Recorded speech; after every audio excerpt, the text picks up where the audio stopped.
Hey, okay. Um, I'm back with a non-product like it's Friday session. And today I'm going to revisit a project that I've been working on for many years, which is essentially putting together notes or a book around using Vim slash Neovim. And I'll do a quick explanation of how it began, where I currently am, and where I want to take it. So it began when I just was reading a bunch of different Vim books or Vim sources and decided to put together some notes in Markdown and just started committing them to my dot files repository, kind of just like a Vim guide. And as I was adding plugins, I would also document some of those plugins of how I'm using them, what the shortcuts I've created for them are. And then it grew to the idea of, hey, like I would like a resource that takes someone who is new to Vim or intermediate and teaches them some basics of Vim, and then also enhances them with plugin usage. So the issue that I have is with a lot of Vim tutorials is either they're fairly advanced so that you would have to be a Vim user for a while to really gain the benefit, or they're super basic. So when you start learning, okay, you're learning text editing and navigation in Vim, but it doesn't compare to what you have with your VS Code or whatever editor you're using, and you say, it's not worth the transition. So I wanted something, a resource that would teach you Vim from the ground up and also help you enhance your Vim setup with plugins so it looks more and more like an IDE. And with that, I put together kind of a book, let's just say a long tutorial, a book. And I've been revisiting that over the years. I did this many years ago. I think now it would be like I started the whole thing maybe over 10 years ago now. And but every few years I revisit it.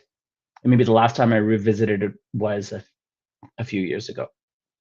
And I do that with my own Vim configuration as well. Every so often I'll keep up with plugins that are coming in, um, and switch things up and change things up. And then I might go back to edit the tutorial slash book. I haven't really shared it with a whole lot of people, just some previous coworkers that use Vim. And a few years ago, I also asked on LinkedIn whether someone would review it. And a couple people volunteered too. And the feedback, I'm grateful for the feedback, of course, but it wasn't quite what I was looking for. With one of them, I got notes around like spelling errors, grammatical issues, and so forth, which is fine. But I guess I didn't clarify exactly what I was hoping that someone would actually install the plugins, use them, see if they're relevant, maybe recommend something better, or actually, like learn something new, and give feedback on their experiences. But that didn't happen. Folks were kind of just glossing over it and giving high level feedback rather than the deeper feedback that I wanted. And the second person, I guess, is more for like a stricter Vim user and wanted it, suggested that I guess he was looking for something along the lines of pure Vim, a base Vim, so you're not installing rip grep or find or any other tools to use with Vim. You're just using Vim purely as you would on a server somewhere where you didn't have access to install extra details. And that's really not what I was going for. And part of it is me having to lay that out properly in the book.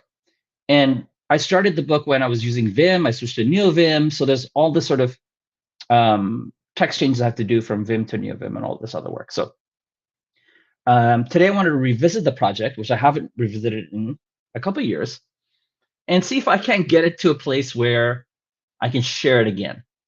And I don't think it's very useful if I sort of ask for reviews or ask people to read it. No one's gonna really get any benefits from reading it. People aren't gonna read it seriously enough to learn from it, I think. So my goal even from before was also to create a series of YouTube tutorials, which I feel, or a one long one and then broken up into parts as well. And I feel like that would serve whomever is trying to get at it a little bit better, because you can demo precisely what a feature will bring you or what a plugin will bring you, and you're not just glossing over it as it's like, oh, okay, searching files, I know how to do that.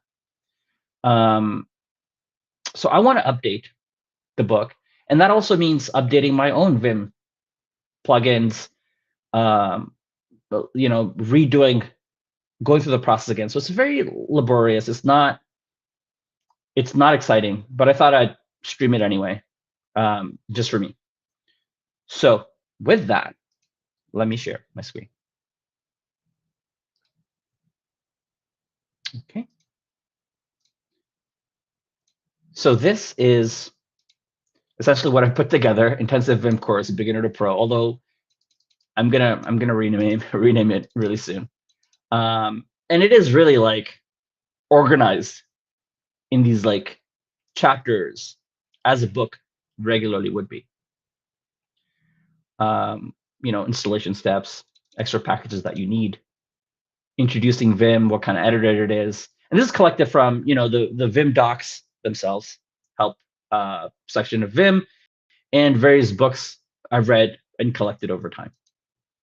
I am not, this is very important to say, I am not a Vim/Neovim expert by any means. I think what I potentially have to offer is that, what I want to title it eventually is like, newbie to not bad, or pretty good, newbie to pretty good, versus like promising you something that I'm not, and you probably will not get to either. But maybe you will. Maybe maybe you're better than I am, and you're going to take this far beyond where I had it. So I'm not going to go through everything here. I'm not going to go through the pure basics of Vim today anyway. But at some point I will kind of go through the entire thing and explain every detail, right? Here I'm explaining Vim as a modal editor, blah, blah, blah, blah, blah. If you know Vim, Neovim, you know this already. But if you don't, then you'll learn something. But I always feel like anytime I look at Vim from a beginner's or point of view, I'm reading another book, even though I know like a section like this, I would know probably most of it. But I find myself often walking away with one or two extra details that I wasn't aware of or that I'd forgotten, because there's so much that you can do with Vim/Neovim. So I'm doing Neovim. That's what I use now. I will interchangeably say Vim as I have here, but for like book purposes, I do want to change it all to Neovim in the text, but I'm going to say Vim. Just deal with it. Sorry. Okay. And I'm going to, also shamelessly steal from multiple places or multiple sources. So you can see I have kickstart.nvim open here, which is essentially a distribution that you can start with. The intention here is that you take it and then you modify it to become your own, which is the intention here with my book, which, I'm kind of showing you how to do old style Vim configuration along with the Lua based Vim configuration. So, Vim purely was based on Vim script and other details, but mainly Vim script for doing your configuration. There's also, I want to go to Awesome NVim, and I visit this collection of plugins every so often so that I can modify my own configuration. So I'm going to be going through these as well, kind of scouring for either replacements for plugins that have gone out of date or for just updates or what have you. Now, there are, I guess, starter templates that you can use. There's also, I think here, there's got to be here. Yeah, Kickstart options. So this Lunar Vim pre-configured configurations, which you can definitely go to. Which, if you want, I highly recommend. Right, if it helps you use Vim and adopt a bunch of features, amazing, fantastic. Again, my intention is to take someone who's effectively a newbie, intermediate, beginner. Although I do think that even experts will probably learn something or the other that they weren't aware of before or are discovering. So, but again, if you wanted, you could use one of these, and you should. But for me, yeah, my goal is to just create a resource for newbies and intermediates. I keep saying that because I feel like if you go through it in a serious pattern, in a serious way, then you will learn something from it. So I want to test it. So I will be going through this bit by bit and rebuilding my own configuration, which will be funny because I'll lose the configuration that I have over time. And updating it and trying to see, oh, is there something wrong here? I need to fix this. So let me show you the repo I have for this whole project. And it's a mess. It's a complete disaster, by the way, because over the years, I've just thrown things in, created branches, not committed stuff. It's a complete disaster. So my intention was to make a video. So you can see that it's this Vim video here. And I think this is the first of that I've done so far. So I have notes here. And then this is written in Markdown. Let me see if I have any changes here. I don't. So no hunks, no diffs on this file. I do have diffs on other files. I think this is mostly committed, it seems.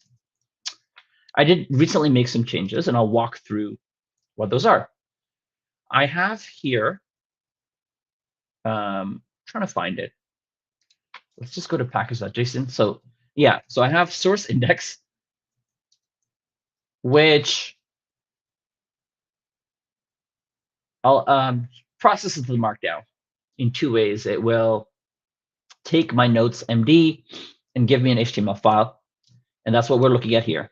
This is the HTML file that gets generated from my notes, from my markdown notes, and also generates a view component, which is the entire thing in a view component. And the thing behind that was, as I'm editing it, I can get live updates via HMR. I could do that here as well by integrating some other things. I didn't do it. So I thought I'd do that here, which is this live book view app. Okay. I said it was a mess. So please be kind, or not. Don't be kind. Do whatever you want. I'm not your boss. And even if I was your boss, speak back. I don't care. And neither should you.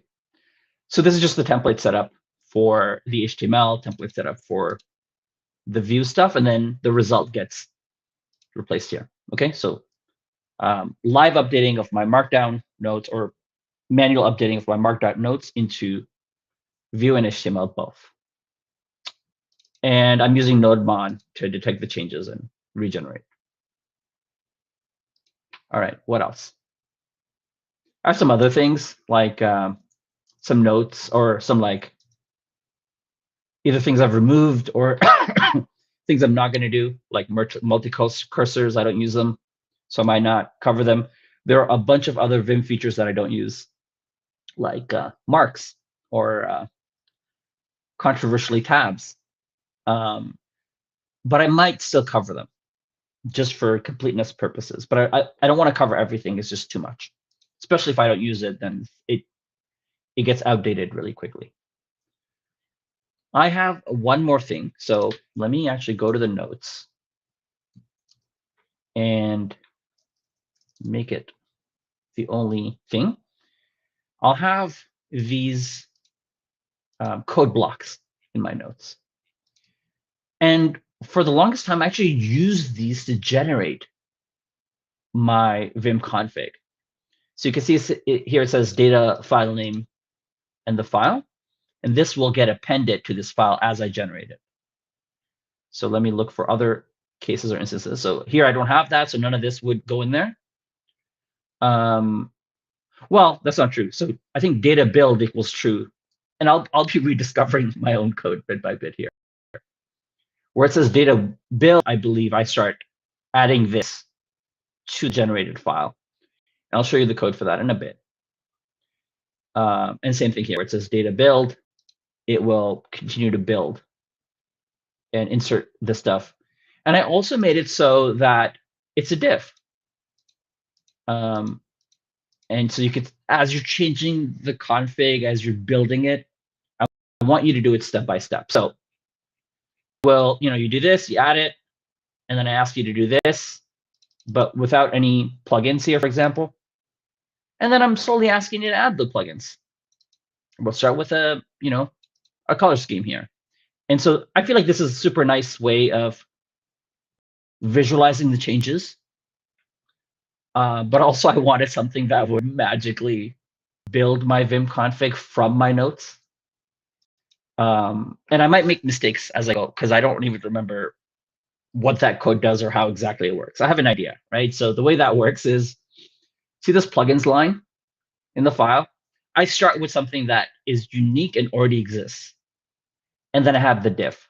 So the code actually finds this line as it's building the config, and it replaces it. I guess I just realized that I don't have me here, and I'll just I'll add myself. Why not? Okay, not maximize myself. Sorry for the scare there, but there's supposed to be customizations here where I can be like turn myself into a circle. Can I make myself larger? Ooh, maybe this is fine. Okay. This is just a new streaming setup I have here, so okay, fine. Right, so please excuse me. So it finds hopefully a unique line in the code and then applies this diff patch to the file and then slowly builds it that way. Where the other thing I have is data build lazy. And this will just add this bit of code into the lazy setup. So as I'm adding plugins, I define lazy here. And so all of this is lazy, but where it's true, it will find this line that already exists and then apply this diff patch. So this code block essentially serves as for two purposes. One, to automatically build my file, and then as a nice display so that if you're following along, you know what to copy paste and put it. I'm essentially going to be doing that today, following through the notes and then updating them where I can. I'll also need to update any plugins that are out of date that I haven't used in a while. So all of that will happen today. Well, as far as I can take it, and then I'll continue these sessions until I'm satisfied, whatever that means. All right, last thing I think is this parser.rb file. And this is the one that's building my config. I've changed this to init_test.lua because I don't want to overwrite my existing config by mistake and then have sadness. But it takes a backup every time. That's not bad. Although I think this should probably be like more. That's better. So every time I run it, it will take a backup of the file that it's gonna overwrite. So it's gonna take a backup of itself, no biggie. But if I do mistakenly run it on my init.lua, then I have a backup always. And this is that code that's sort of grepping and scanning and finding code blocks and then seeing whether they should be applied or how they should be. If it's a diff, then do the diff. If it's lazy, throw that in the configuration and that kind of stuff. Okay. I have a bit of a cough. So I'll be coughing.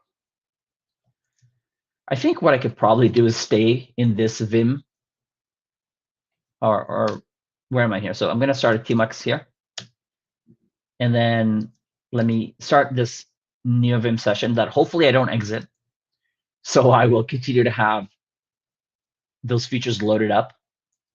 And then I can edit the stuff here.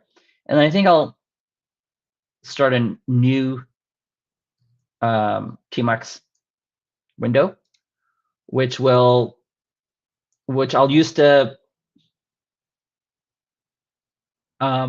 build my Neovim config. So as I get into Neovim or config and Vim, you can see some backups already. You can see me moving these over time and doing all that. So okay, with that sort of long intro,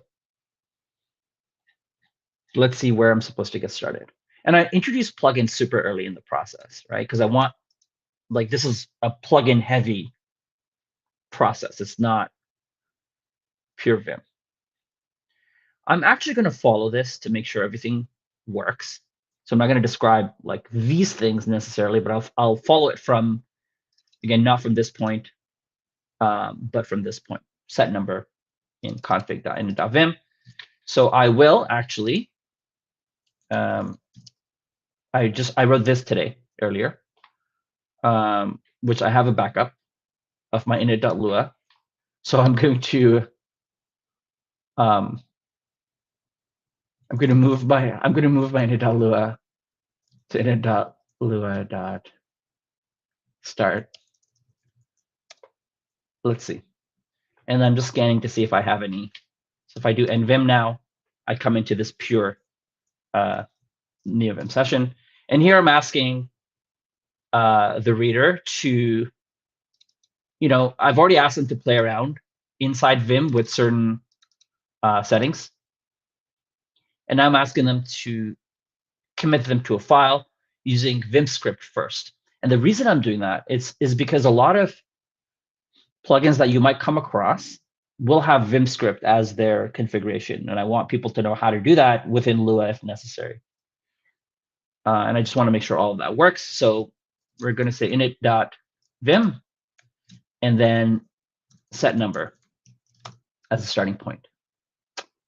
I'm wondering if it would be helpful for me to potentially do something like this, and then this, so I can have this.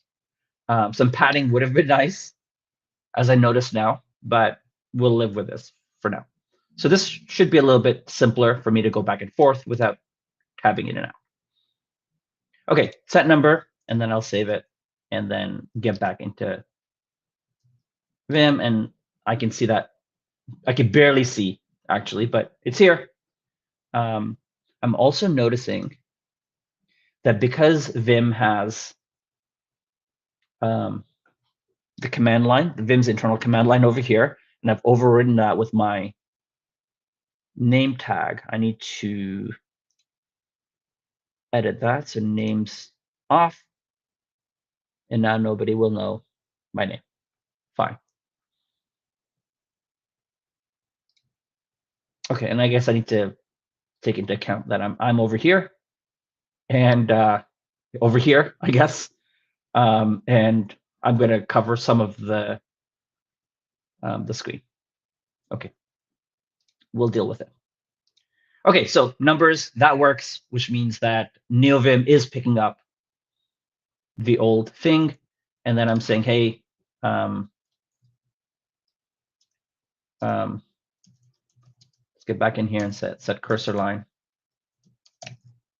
And I just recommend exiting and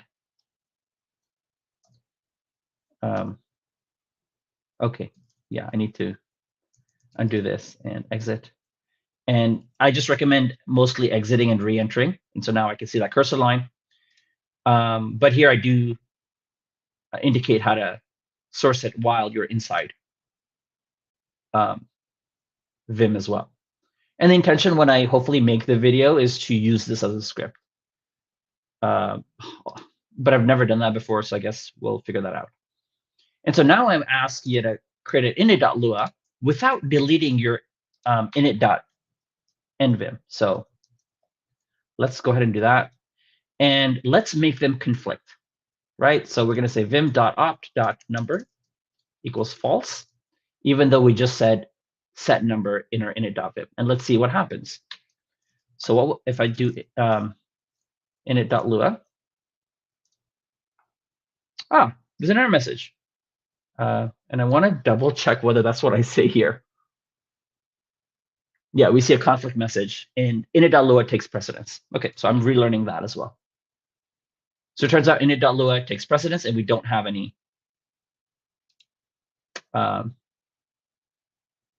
numbers. If we wanted, because init.lua takes precedence, we can source our Vim file here. I don't know how to do it with Lua, but now we actually have numbers. So even though that error message still shows that you have a conflict, this happens. So if you did want to rename this to, in its script or whatever, then you could do that. I will not be doing that here, and I'm going to skip this as well. And then as a last point, I'm indicating that you could also run Lua inside your Vim script if you wanted, just in case you ever need to make some changes. So now I'm asking you to remove init.lua and init.vim and start over. I will copy paste where I can. Why not? That's the whole point, right? So let's get into init.lua. And here I'm going to just copy paste this here. And all I'm doing is setting the cursor line. And I try and explain everything here. And as I go along, I'm explaining what each little bit does. So let's save that and exit. Come back. And now I have my cursor line. I have mouse. Yep. And I have my numbers. Perfect. So this is, again, to reiterate what I'm doing, I'm just double checking that all the steps work. And then from time to time, when I come across maybe some plugin, I'm going to go look at the plugin's documentation again to see if anything's changed from the last time I did this. So, and it's been a couple of years since I did this. Some plugins that I use regularly, I had to write either patches or adjustments to them because they're not maintained anymore. And so I'm hoping to actually try out new plugins that I can replace so that because I don't want this tutorial to have or reference plugins that are deprecated or abandoned as much as possible. Also, over time, people have been developing Lua-based plugins as well. And I know I used certain plugins here that were only available in Vim script or Python or what have you, but now have Lua Neovim equivalents. And so I'm going to try those out as well. So I'm super curious. So this is a learning process for me as well. All right, so the first thing I'm asking is install lazy.envim because that's what we're using for our package manager. Vim does have a built-in manager, but I rarely ever see any plugin saying, hey, use that to install the plugin. It's always some other setup. So lazy.envim, let's just go to the documentation and make sure that I am properly following their suggestions. Installation. So again, this is just a very super boring process of me slowly just updating my notes. Okay. So already I see a bunch of things have changed. Right? This is what I had before.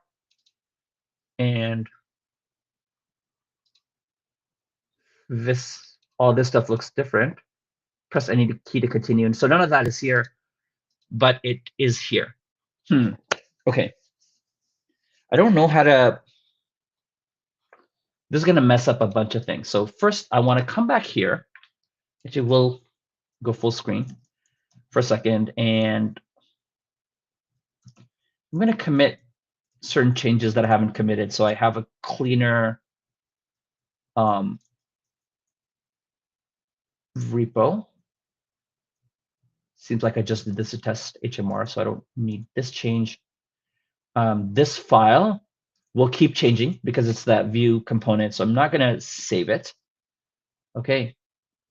And then, yeah, I started using PNPM, so made those changes. This rsync file. I had a try file, so I could try different plugins. Never got to it, really. But I'll add it, sure. So now, adding uncommitted changes. Okay, yeah, I want to quit this, but I want to quit this because my config doesn't exist anymore. And then let's get back into notes. So now I can sort of slowly modify these notes. And the first part I want to modify is lazy.nvim. So I'll be doing some modifications here. And I'm hoping I don't have to change things in the code that generates my Neovim config automatically. So let's see. Okay, so they have this structured setup, and then they have a single file setup. For my purposes, I used to have a multiple file setup before, but I feel like for just teaching purposes, there's less overhead if you need to like know which file to go to at what time. And so I now just have a single file setup, just for, again, teaching purposes. And if anyone wants to ever take that and split up their own config, go ahead. Okay. I see they've made a few changes, and I knew about this, but I forgot, that will require code changes on my end. And I am not too thrilled about that, I think. But let's see. Let's see. Okay, so first things first, we'll copy this, and I'll first copy it into my setup here. So I'll actually copy this comment as well and paste, save, and then it says add your plugins here, and I'm wondering whether, I wonder why they made that change. I don't want to do this yet. I don't want to do this yet. I just want to do the basic. So just this, and we'll close things up.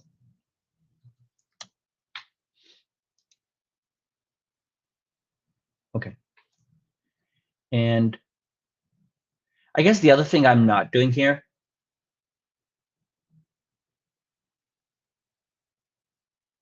is theoretically I should be removing what existed before in my data folder in order to have this run properly. But for now, I'm going to exit my way out of here and get back into Vim and see what happens. So nothing happens, but I think I have lazy here. I do. And so it's here with all my plugins that already exist. So I will need to remove them. I'm dreading this part a little bit. Like, I wouldn't dread it, I think, if I wasn't live, but since I am, I'm dreading, like, okay, I'm going to have to spend so much time debugging and fixing once I do that. So that's fine. Can I do this? Can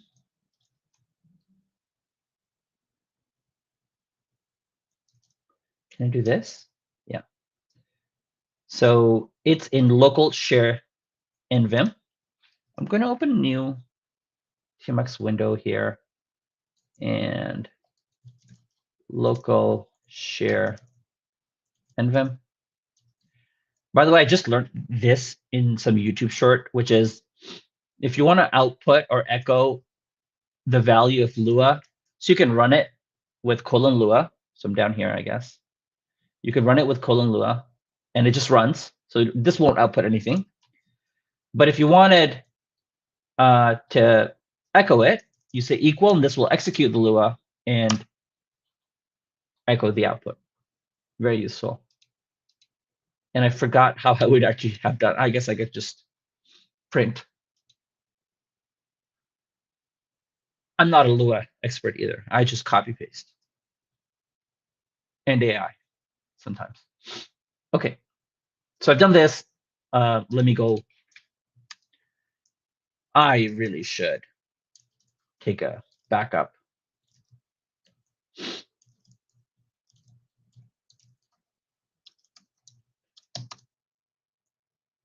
I wonder how big that is, because inevitably I'm going to mess up something. All the plugins are in this. All my undo history is here. So I guess I'm thinking of a couple of things. I wonder what will happen to this Neovim instance that's already running. Does it load all the plugins and everything into memory? We'll find out. And it will be very annoying if I lose all my highlights and everything as I'm doing this. Obviously, I didn't clearly think about how I was going to do that. But okay, that is done. So let's get into the NVIM folder. Oh, yeah, maybe my undo history will be fine. What goes in here?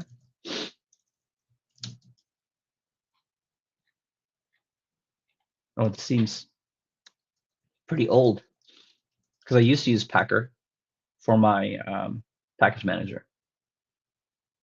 So I feel like I can just do this and get rid of pretty much everything. And this will take a couple seconds. And then I also want to do an ls-la, see if there's any hidden files. There are not.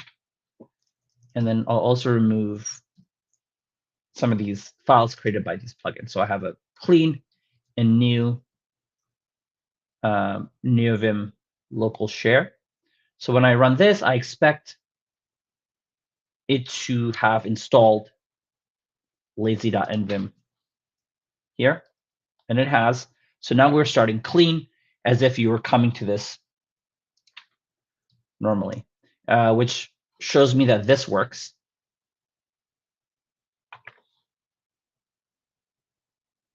Okay, and so now what I need to do is I need to copy this bit into my code here. So I'll go full screen for a bit. And here, I was just thinking how I would do it without having my shortcuts and everything. And so, okay, so now I am getting these issues because these files don't exist, I think. So I'm gonna just have to wade through it. And so I'll copy this and replace that here. Yeah, my plugins are not having a good time. But that's the cost of doing this exercise like this. That's actually funny. Okay, well, we'll see what happens. We'll see what happens. But hopefully I'll get to the point where I have a pretty decent working Vim setup fairly quickly. So that's step number one, just setting up this. And then step number two is modifying this here. I'm just trying to take a look here to see, because I need some indication. I had dash plugins before. I will want to bring that back. I think that the purpose of that actually might have just been for me to have this kind of a thing. And now, yeah, I don't want to, because the plugins will go in here, I'm trying to think what I can do. because it adds another layer, and my diffs here might have some trouble. So what I'll do is I'll just make this what it was before. So I'm not gonna, I'll just make this what it was before. And I think it'll still work. I'm pretty sure that setup, that Lazy will, if you put your plugins in here directly, that it will continue to work. So if I did this and copied this bit in here, it should continue to work. So I'm going to trust that. And then that will also allow me to go into my code here and run my Ruby parser. And then I can output my, it's not going to overwrite my init.lua. Sorry, yep, Vim. It'll generate this. And it seems like it did not do that. That's unfortunate. So let me see. Did I not run it properly? I did. Did it just exit? Now the problem is I don't have my Vim config to properly like look at this parser file. This is my Vim setup now. That's rich. That's really rich.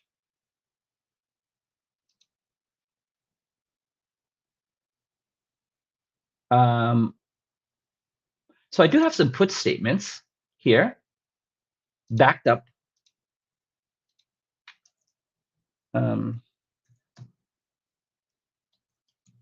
I can still use Vim a little bit without. We'll write to this. So if I run, okay, so that works. Let me just find the place where it's breaking, because it's not going in here.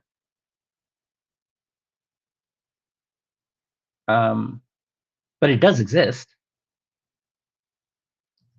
right? So if I did ls config / nvim dot init lua, no, init test dot lua, it exists.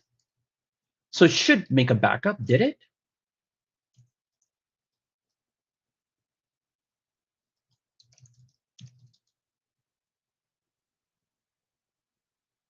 Oi, okay.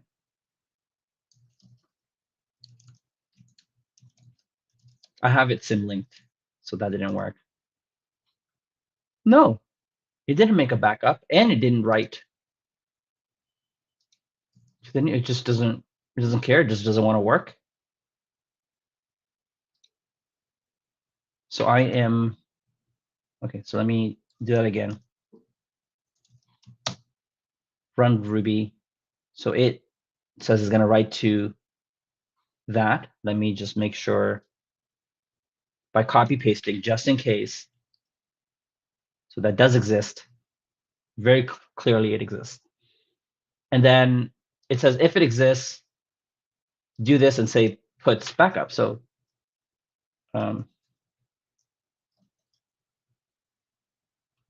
let's get rid of that and say exists.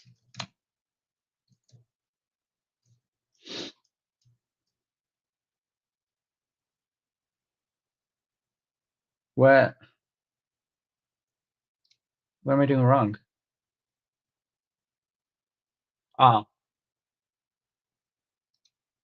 Will I need to say full path? Because maybe because of the symlink, it doesn't know. And then this code, I guess, just never worked.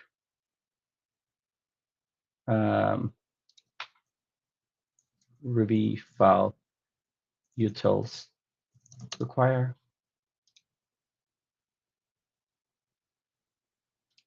Just want to make sure that I'm doing the right thing. Get that in there. Let's see if that helps it any. So we're moving further. No such file or directory. This on line We won't be able to tell on line 16. Okay, so I guess I'll just be doing a little bit of debugging here. Full path, and then let me just use full path here as well. And I think from here on, I think it should be fine. Let's test that out. Backed up this to this, so that did work, it seems. Let me do a cat on the config nvim init test.lua. Nope, it did not write to.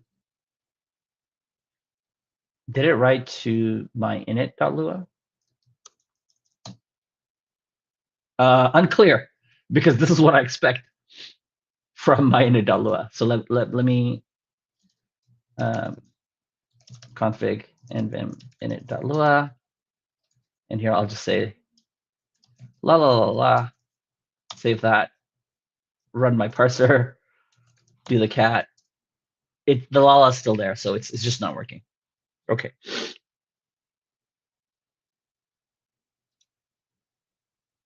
I'm just going to litter this with put statements.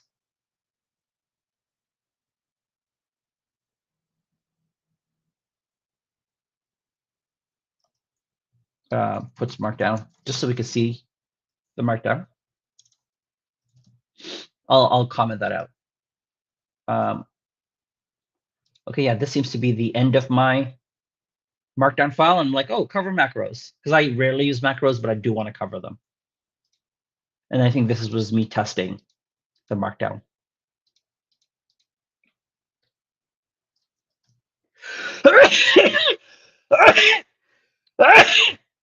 God. Okay, so I said I had a cough, and sorry about that. A cough and a sneeze. So just working through that as well.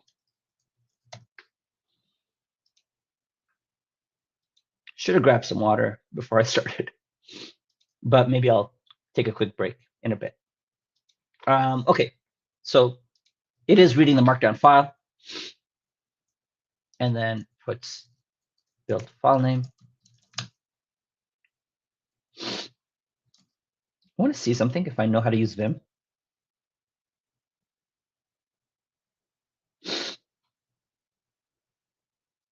I guess I don't. Yeah, I don't. Okay. Outputting the build file name, just to make sure that it's going to send that to the right place as I wipe my nose. And yeah, that seems right. Config init test.lua. Let me cat init test.lua just one more time and definitely confirm. No, it is working. I'm a fool. For some reason, I thought I'd removed everything. I had not. It is working. No, it's yeah, it is. It is working because now I see this failed to clone stuff. So wasted time in this detour because for some reason I thought I was expecting this output, but obviously my notes have everything.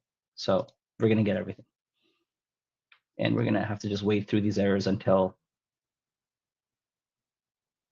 I get it back. Okay, so now we can go back to the book. What a waste of time. Okay, so here I'm saying, hey, split up this line and replace this line with these lines. And I wonder if, I think I did. Because if I copy this, note that the pluses are not being copied. So I should be able to go here, get rid of this line entirely, and paste. It does copy the space. I wonder if later on there's a way to remove that and still maintain the visuals. So something for later. Okay, so I am adding One Nord, it gets installed and it gets applied. Fantastic.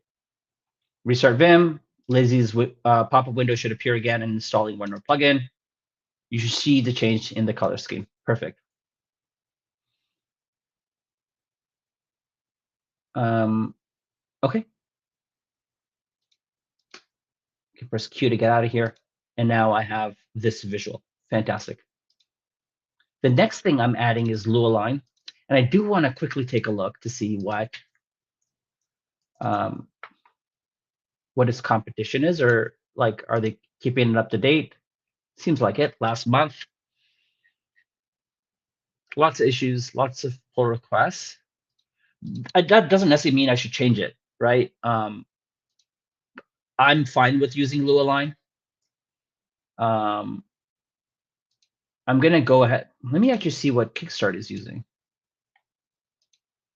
if anything at all. Like a line thing. It's so generic to search for, but oh, like this file is it's pretty big, and they do have plugins here.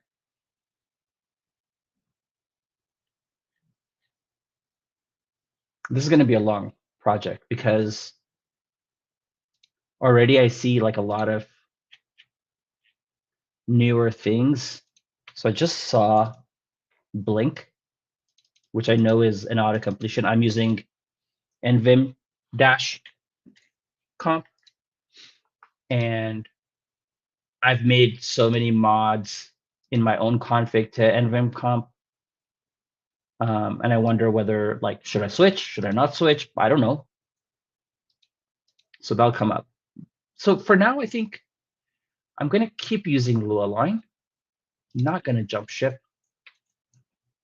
And maybe later on, I can reread stuff and see whether I should have. And then also going to quickly review their installation path and compare it with what I have here. So I have Lua line dependencies, and then I always add this config bit right off the start so that it gets used. Perfect. So we'll copy this and paste it here. Okay. And quit and restart. Lua line gets installed, and I have Lua line here. Awesome. This looks deceptively very much like my Neovim setup, but it's missing LSP and most other things. Okay. We'll have to, okay, so this is a note for me. We'll have to restart Vim every time we make a change. Unfortunately, we can't use source as, is this still true? I will not be checking it. And here I'm describing what it does. I'm also telling people, hey, as you copy paste the plugin's code, you'll note that it's not indented properly. That's what happened to me earlier. And here I'm teaching you, while in normal mode, on each line, you could press equal equal to indent the line properly. Or you could use the mouse to highlight multiple lines. And I do that purposely because I haven't gone into visual mode in any detail here. So I described visual mode before, but I haven't sort of in-depth got into it. And I'm so just telling people, just highlight it with your mouse. Don't worry about it. Relax. This is terrible. Okay. So I need to, was not expecting that. This is not terrible. Sorry. This is using tabs instead of spaces by default, I believe, or the tab stop is really high.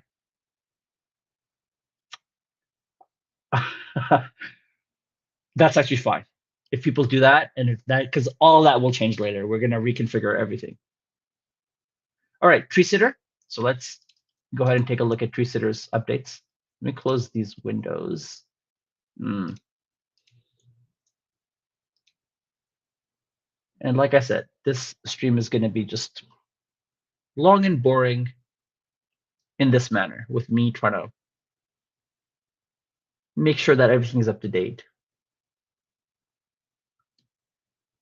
You can install with your favorite package manager or the native package. language parsers when upgrading. So they give you the Vim plug version. We're not using Vim plug. We're using lazy. And let's see if my setup recommendation is still matches this. So I'm saying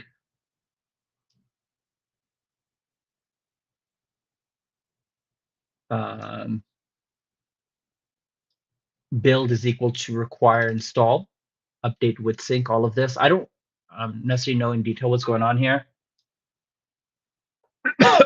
Excuse me.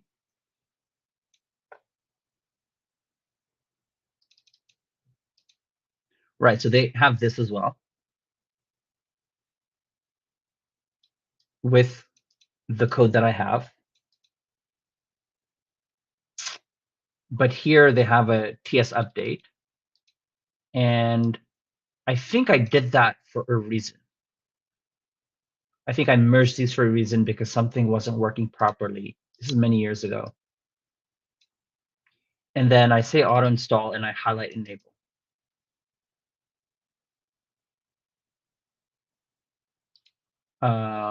So they don't do an auto install, so I do.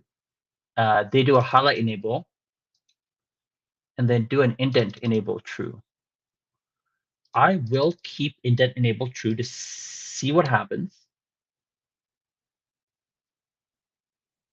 But I don't remember at the time that I had brought this in whether it had that. So that's fine. I think most of this is fine.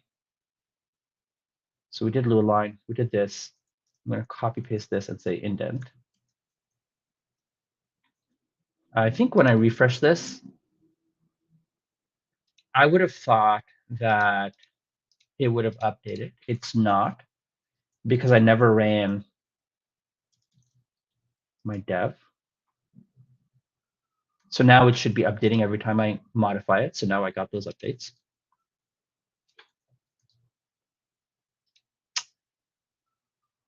And now I can copy this wholesale and bring it in.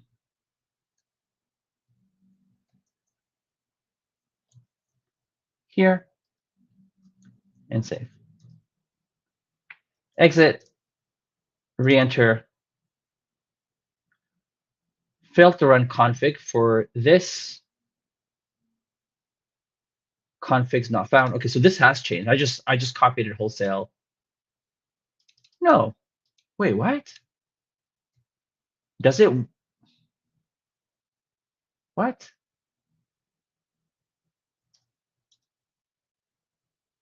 Let me do colon lazy to see. So I see it there. Let's reread the error. Module nvim treesitter.configs not found. So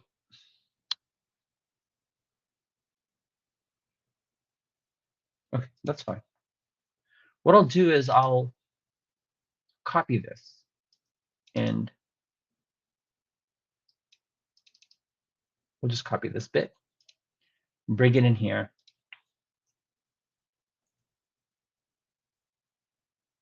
And paste here, save, and I'll just run this.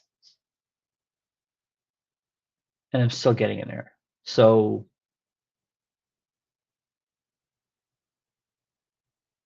it just doesn't want to work.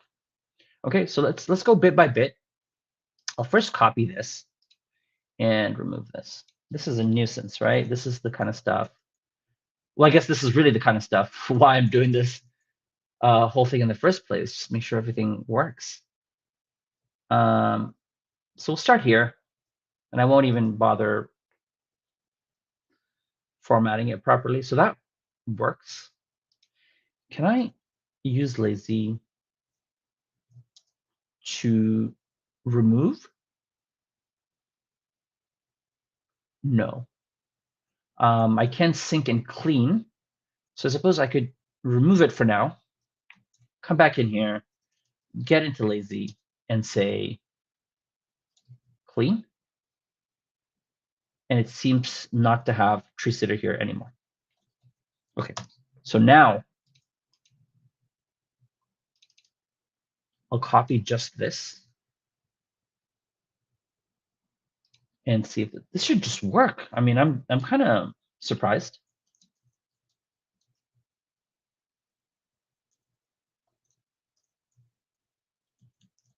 Save, exit, re-enter. So now it did work. So I guess this update sync business did not work. Okay, so we're gonna try this one more time. And so now it's installing all the things that I have. So it's asking me to press enter to continue for each one of them, which is annoying.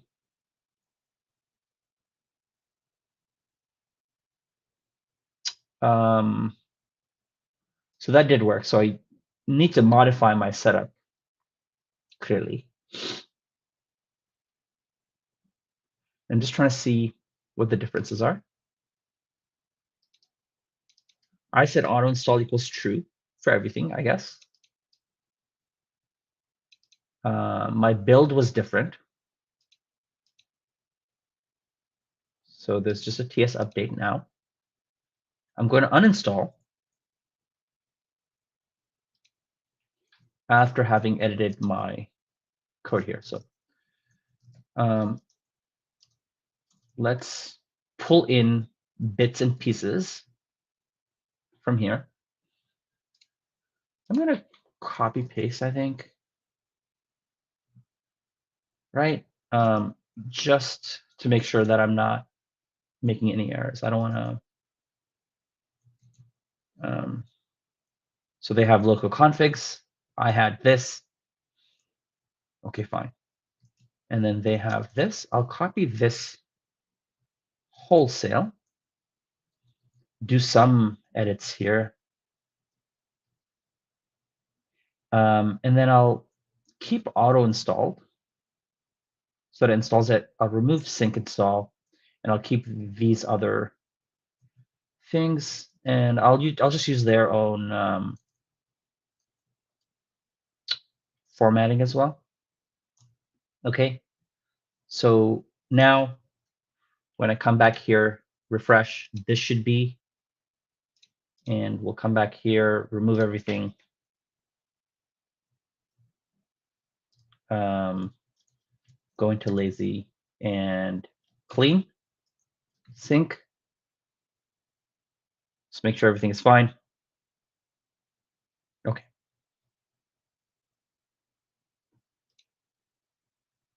And now I'll copy this.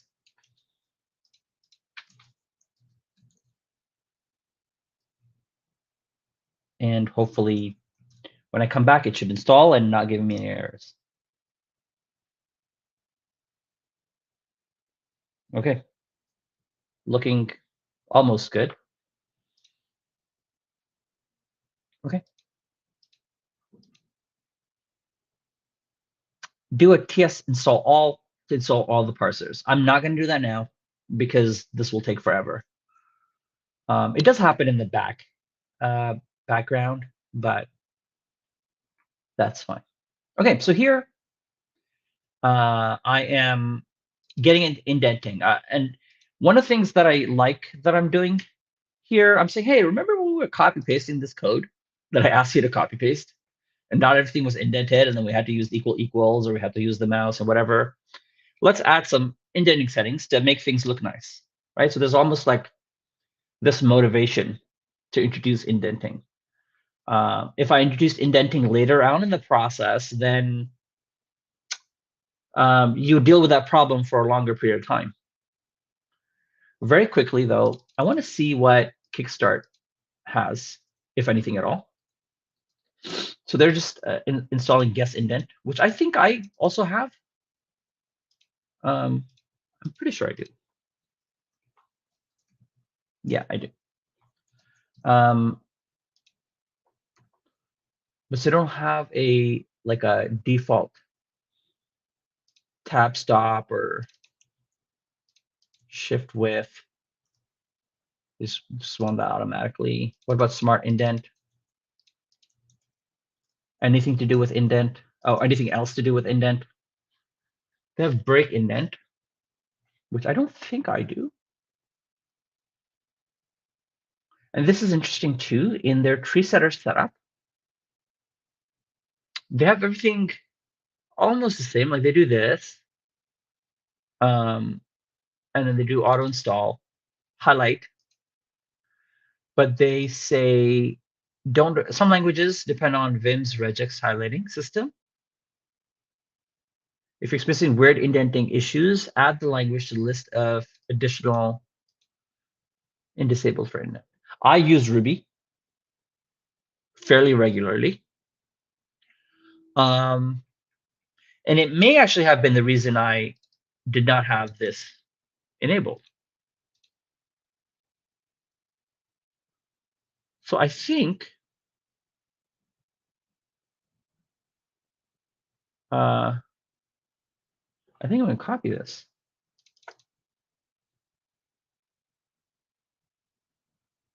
So this will now go under highlight. And note that I'm copying this directly into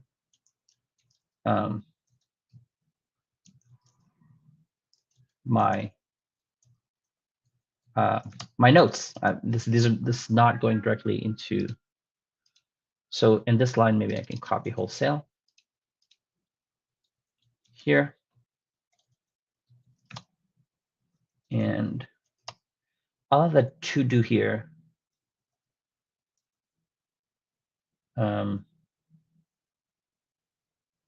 Slow down AI. How do you add a comment in Markdown? I'll just do a double dash and say to do explain Vim config settings reference kickstart. I mean, I don't want to steal wholesale, you know, like I'm happy to give a shout out. Oh, this kind of copy. I wouldn't even, I don't think, like, I wouldn't blame myself if I didn't reference the kickstart thing either.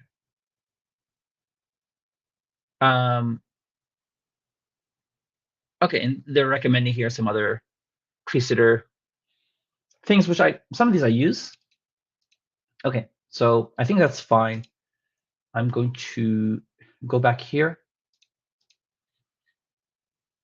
refresh, get this, and copy paste this into my setup.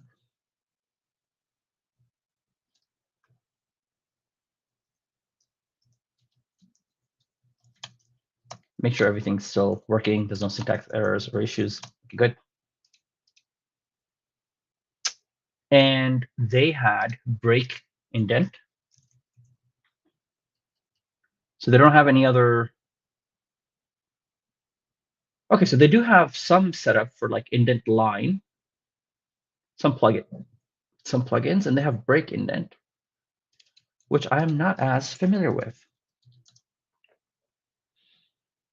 So by default, it's off, and every rack line will continue visually indented.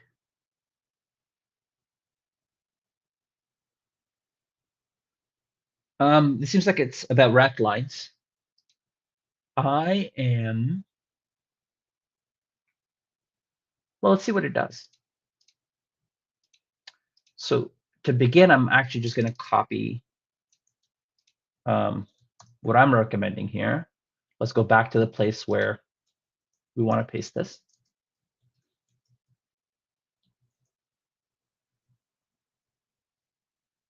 And save first, exit, re-enter, make sure everything is working. And now additionally, is break indent? No, that doesn't make sense. Let's see. Let me turn it on. And I guess it was about every wrap line will continue visually indented, same amount of space as the beginning of that line. So let's test that out. Every line, wrap line. Okay, so I guess here, I'll split my screen into half just so I force wrapping.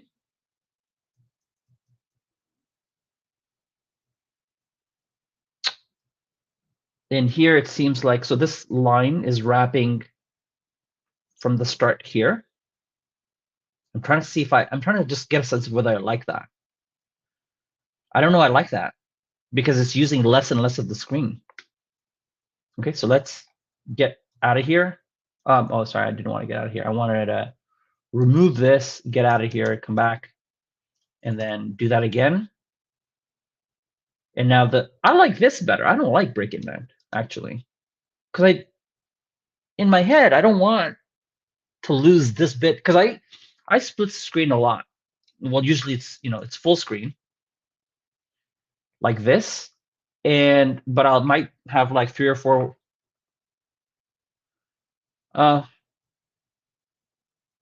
panes open here in Vim, and I don't. I want to maximize my usage of screen space. So break indent is not going to be copied. Okay. I think later on I'll probably review some of these other options that they have. Although I think most of them are fairly standard. And I have different values for like a tab and the trail. Let me bring this back here. Trail seems the same. I don't have one for this. I don't feel like adding it either. So I'm actually okay. I'm not going to change anything here. So I don't have to explain anything either. Okay, yeah, here I'm explaining digraphs. And now we're like, hey, by the way, we did these indenting settings.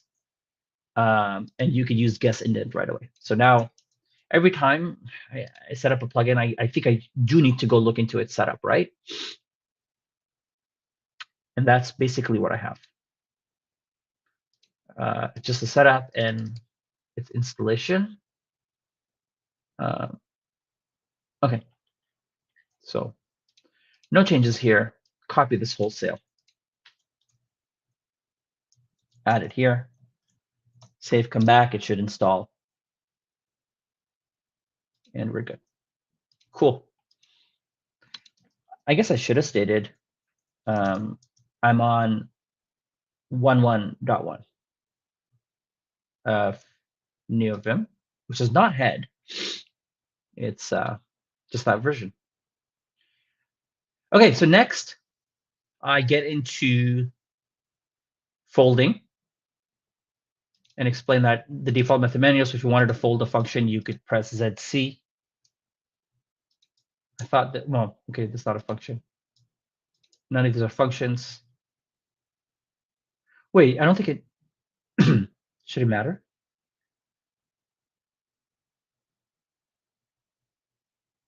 Don't recall, but okay. I'll copy these here and paste them right below.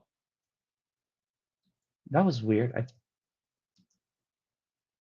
Super weird. I press O here to come to this other line. And then I'm pressing backspace, and it goes back up a line. Why?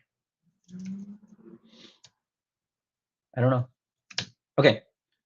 So this has happened. I'm adding a fold column. I'm using a fold method expression. I'm using tree sitter's folding expression. And I do believe that I'm explaining all that. And now it does fold because tree sitter, I was doing ZC in this code before. And it wasn't folding. And now when I use the folding expression as tree sitter, it does fold now. And here's that stuff explaining what's going on. I also have this. And if you, by the way, if you click on these, it works as if you were folding and unfolding. Which, when I learned about that, I was surprised. Because a lot of your interaction with Vim / Neovim is keyboard based. So I never even thought to click there. And I think Either I learned it somewhere or I did it by mistake and was shocked. Okay. Okay, so far so good. Um, Coming back here, I'm going over undo and redo. And then about time travel as well, which is, if you wanted to go back based on time, you can do that by saying earlier and later. I never use this, but I think it's one of those hidden bits of functionality in Vim that we um, don't get to use. This is one of my favorite Vim features, persistent undo. And I don't think a lot of editors out there have this, where if you make some changes, you exit your editor, you come back to the file, and now your undo tree of like undo changes is gone. Vim, once you turn this on, stores your settings or your undo tree.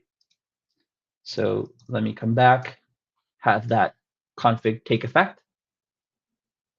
And now, if I make any changes, like if I remove this, exit, come back into the file, press undo, it remembers. That's amazing. I think it's such an understated feature of Vim. Yeah, you can restart your entire computer if you wish, and you'll be able to undo your changes. Okay, this is also one of my favorite plugins, which is Vim Undo. And let's take a look. I think there are alternatives now that did not exist before. So 2 years ago is when this was modified, which is not bad, for a plugin that is fairly standard and does its job. People kind of fret over like, oh no, this hasn't been updated in 2 years. Well, maybe there's no issues with it. So that's one thing. So I think just as a quick usage thing, I will install it. And then I'm going to go into um, awesome Neovim, the GitHub page, and see if there aren't any alternate plugins, maybe written in Lua or what have you. I'm happy to update as well. So the last time I wrote this, I did not see anything that I liked. So Mandu show a supported Python version was not found. And I don't know whether this is, can I do check health Python? This might take a while. And this is me just checking to see if certain things installed. And maybe this needed an older version of Python. So there are some things I can install here that I haven't. But I think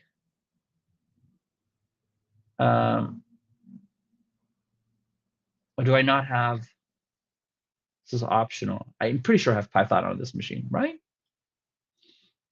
Maybe not. Do I recommend it? I say, hey, do pip install Neovim. Pip 3. I don't know if this will work actually because I am on a different machine or a newer machine than I in the past have been on.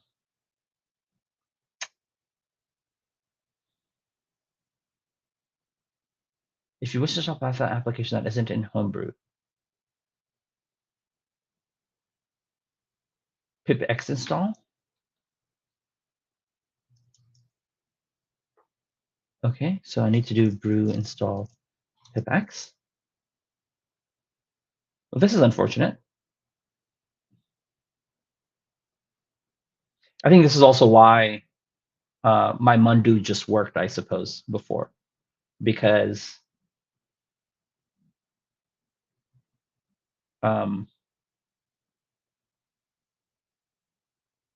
No apps associated with package Neovim or if you are attempting to install the library, pipex should not be used. Am I losing my mind? Did it not say here? Oh, so I guess there's a difference between an application and a library. So it says here use pip or a similar tool, which I thought pip was. Sorry, I don't know why I'm yelling. Oops. Nope, doesn't like it. Sorry, I know I'm not reading the whole thing. I'm scanning it, so maybe now it's time to read the whole thing.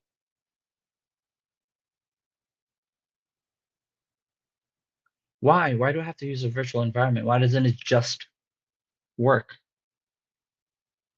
Either way, I don't think this is the reason the Mundo plugin isn't working. I do have Python 3 installed, so I think that should be good enough.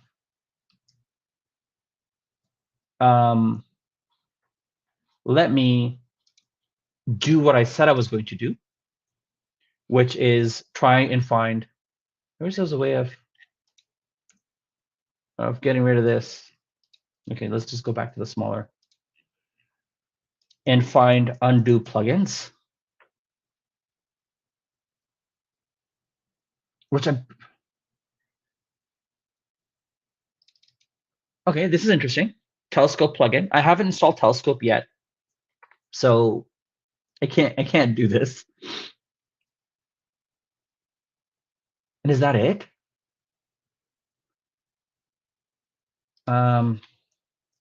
Neovim undo plugin, undo tree, which is not here. Is it not good enough? Is it not awesome enough? Huh. There's a few of these. Two of these. Last year, 2 months ago. Well, yeah, this is something along the lines of what Mundo did.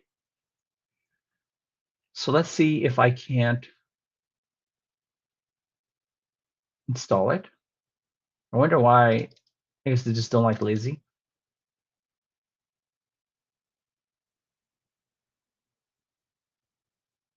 Okay, that's fine. Let's go here and do this. And now when I come back, it should install it. I'll also press X to clean. So now that the uninstalled or so it gets uninstalled or removed. And then just in case, I'm going to come back out here and now I can run it by saying undo tree toggle. Let's just type in undo. There's a show. Yeah, this is amazing, right? I can go here and,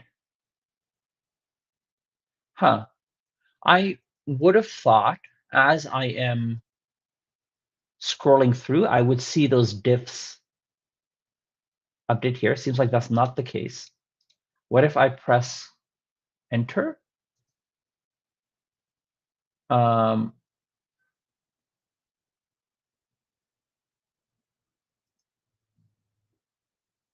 It's hard for me to see. Maybe because I'm using.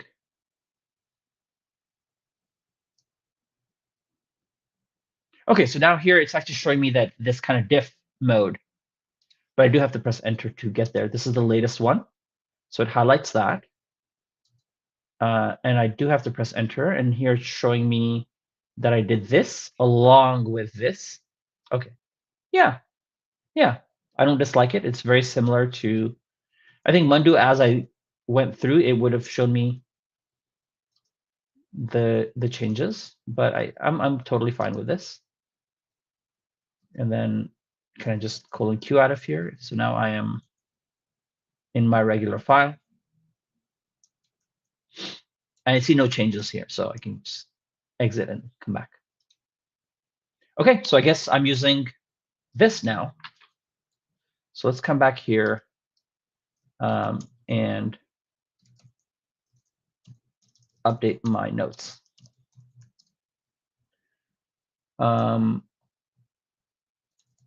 We can pick and choose undo events without having to cycle through many to get to the state you want. That is still true. And let's do that update here. And then we don't want to do Mundu show. We want to do undo tree show. So let me just undo tree show. Well, I'll just copy paste. Okay, that plugin doesn't work anymore. And it's a show. This will open in a new window with a tree of previous changes that you can navigate with. That should be with, not with it, or with high. So with, that's a typo. With the keyboard or mouse, it will also show a diff of all the changes. You can press Q to close the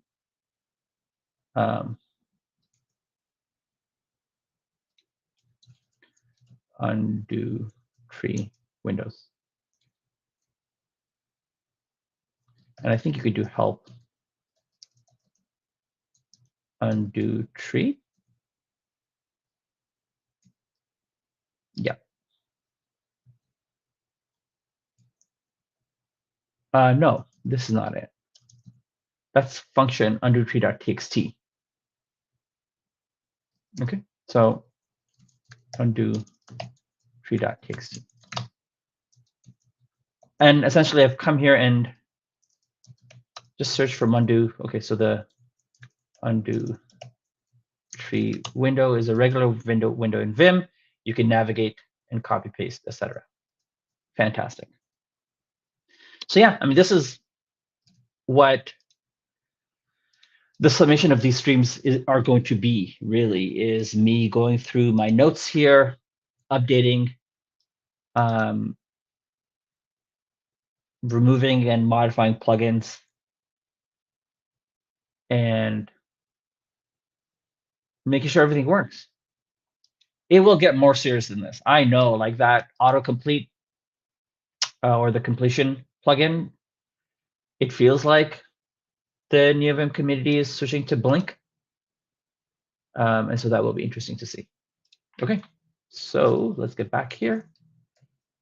And maybe I'll go for about half an hour or so more. And then I don't know if I could do this on the daily. But I do want to keep doing it fairly regularly so that I make progress, which I have not made in years. So, okay. I explain what swap files are, and then I say, get rid of them. At 25, and we'll get rid of the swap file. Nothing more intense to do here.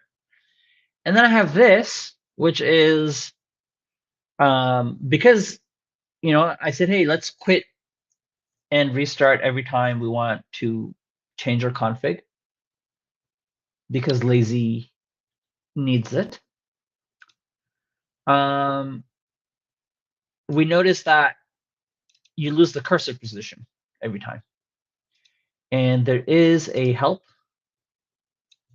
built into Neovim that tells you what code to use to. I don't know why I did that. It's just instinct. I meant :help, not :e. And the code looks different. It is different. And that's exactly, again, what I'm doing here is like, I did this years ago. This code has changed. Let me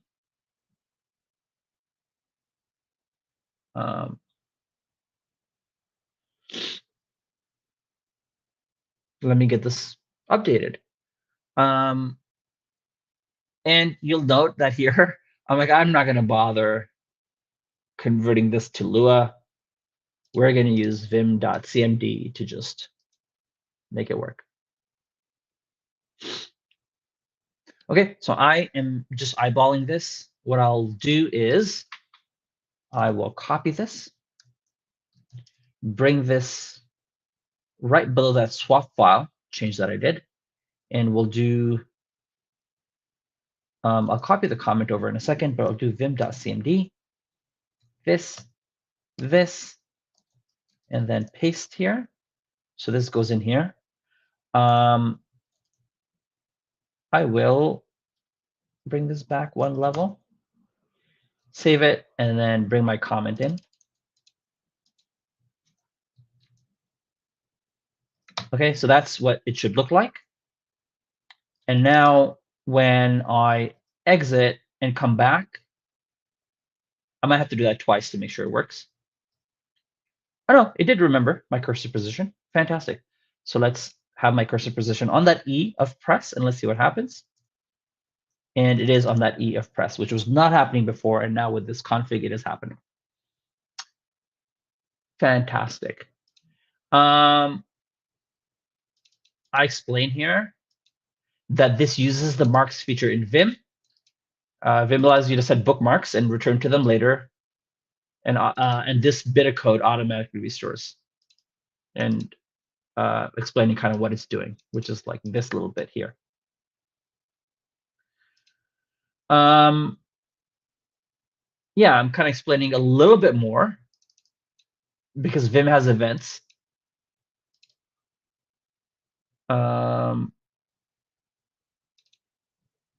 Okay, so in this case, something has changed, which is it's the buff read pre-event now. And so I can come back here and reload this file and essentially copy this bit back into my notes. And this will be the, okay. And this bit I can copy wholesale.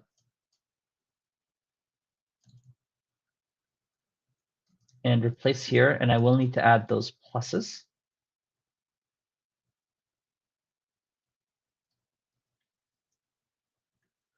Okay. And I think I had an extra plus at the bottom, so I will maintain that. And now when I come back here and refresh, I expect to see those changes implemented. Cool. This is a lot for a Neovim beginner to go through. I explained this briefly here, and then I say, I mean, this is interesting because I'm reading some of this. I haven't read it in a long time. We may or may not learn about marks later, and I still haven't decided because I don't use marks. I mean, I use the default navigation that relies on marks at times, but I don't actively place bookmarks in my code. I use search instead, and maybe I'm missing out. Maybe there is some deep efficiency to be had by using marks. I don't know. All right, so next I am going over go-to-line navigation. And I also explained like, hey, like these do certain things, and we'll be remapping some of these keys and commands later. Like I don't use some of these keys at all, and I'll remap them. Okay, that's fine. And now we're getting into navigation, character or word-based, explaining all these details. To and kind of forward.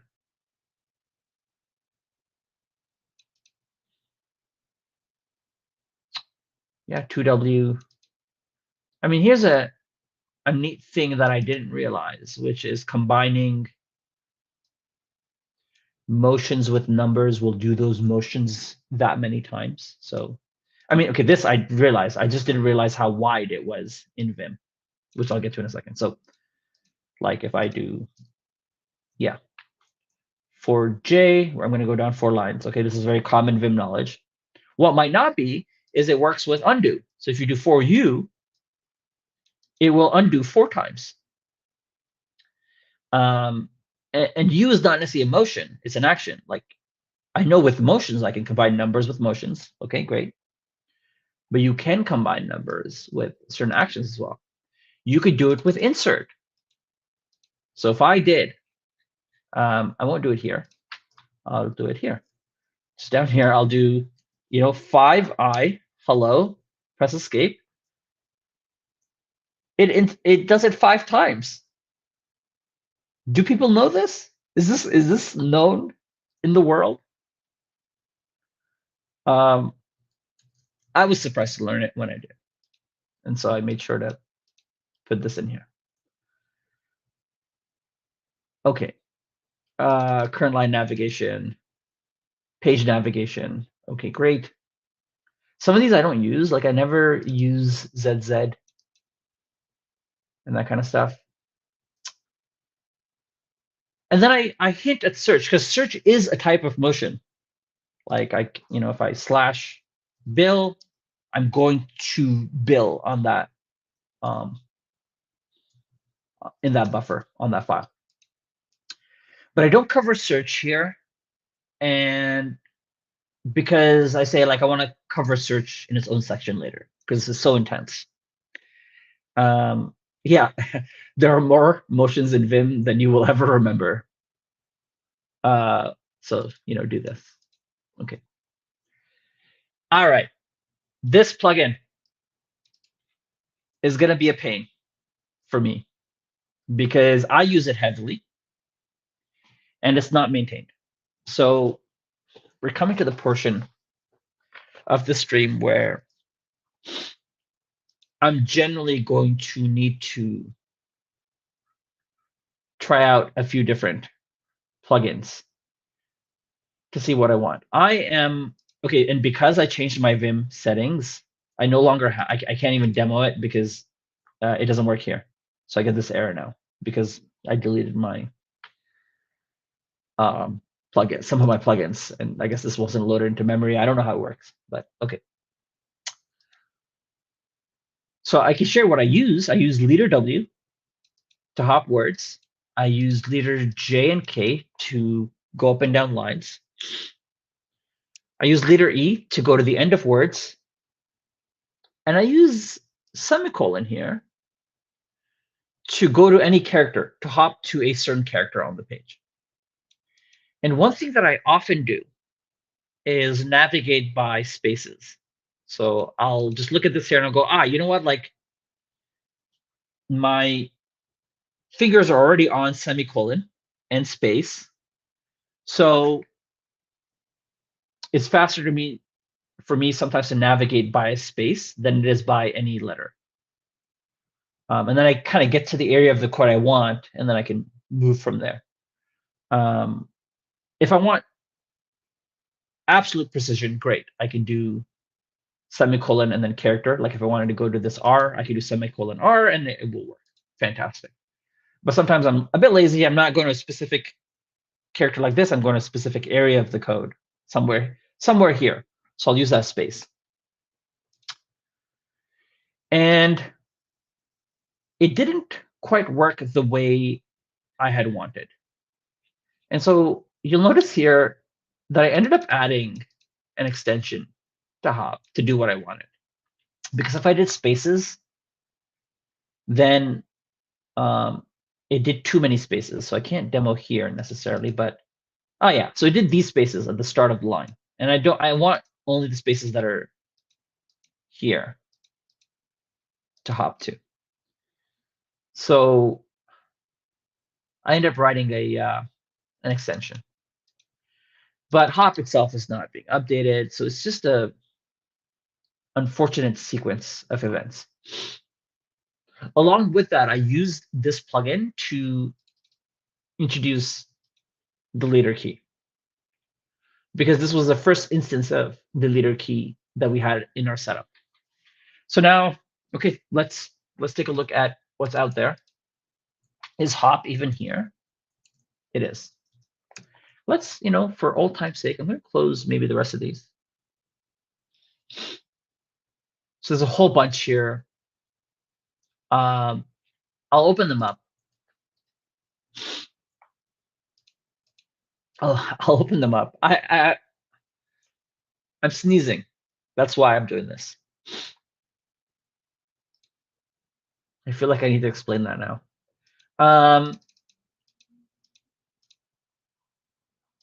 I'm just opening a bunch of them. Enhance FT motions. I want beyond FT, right? Oh, for leap. Okay, let's take a look. Leap spooky. Telepath. Okay. Remote. Oh, huh. So it's for performing remote actions. Interesting. Mm, I know Mini has a bunch of series of plugins, um, but because I'm not using any Mini plugins, I try and avoid adding it just to get a single plugin. Easy Motion, by the way, in Vim, original Vim, is where I started getting used to this kind of navigation. No, I don't want that. No, I don't need any smooth cursors. Just trying to see here whether there's anything else. This is interesting. This concept is interesting. The other plugin also had that. Nap is, I love the name. Isn't this with a single key? So, okay, this is not what I'm looking for right now, but I'm still going to open it up. Use the web motions like a spider. Oh, okay. I might come back to that later. I think that's fine. I think this is enough. This is a lot, actually. It's not just enough.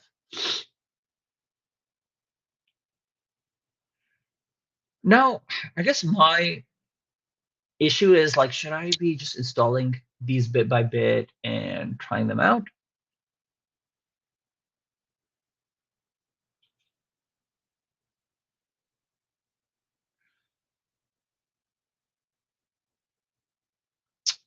Yeah, let's do it. I mean, hey,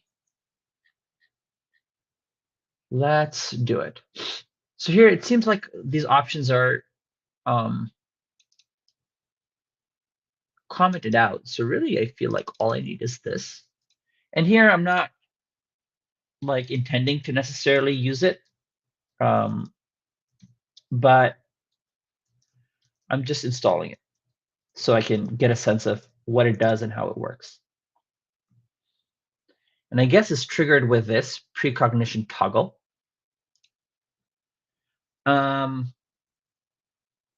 Okay, fine. I'm thinking, okay, maybe I should.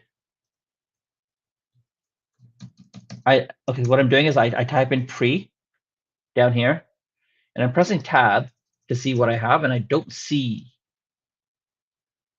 this setup here. So I don't think this user command is available. Yeah. Okay. Interesting. Maybe I can do this. Well, let's first see if it is installed. In fact, it does seem to be. Can I do help? Precognition. Also, yeah, I can. But this user command isn't available to me. So what's happened here? What's changed? Uh,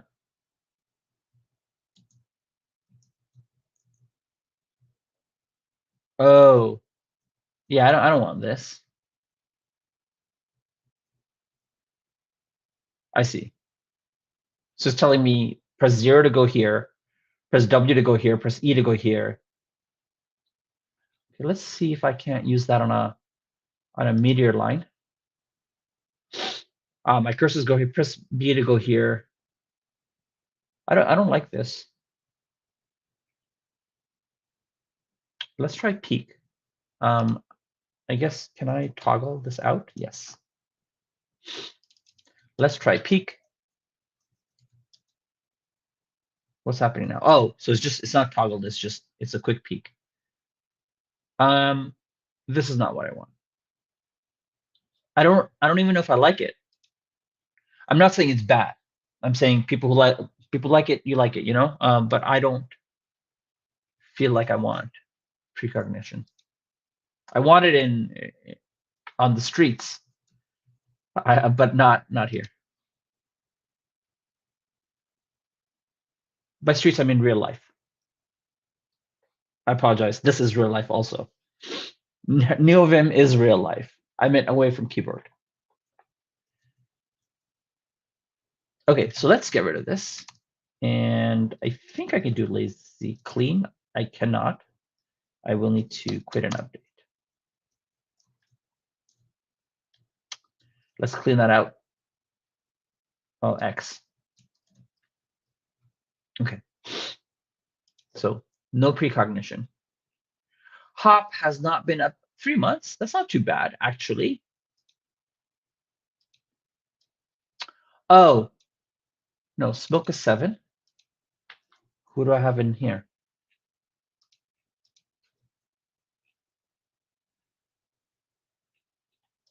Hop.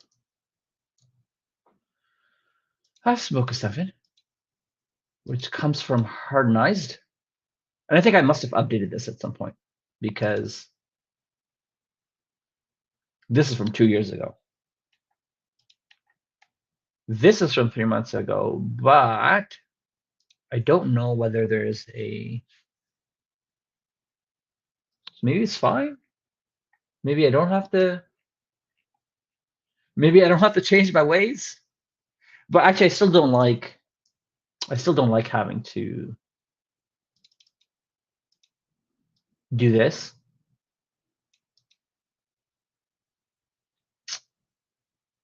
Also, I didn't, like this should appear as a diff. Here it's not.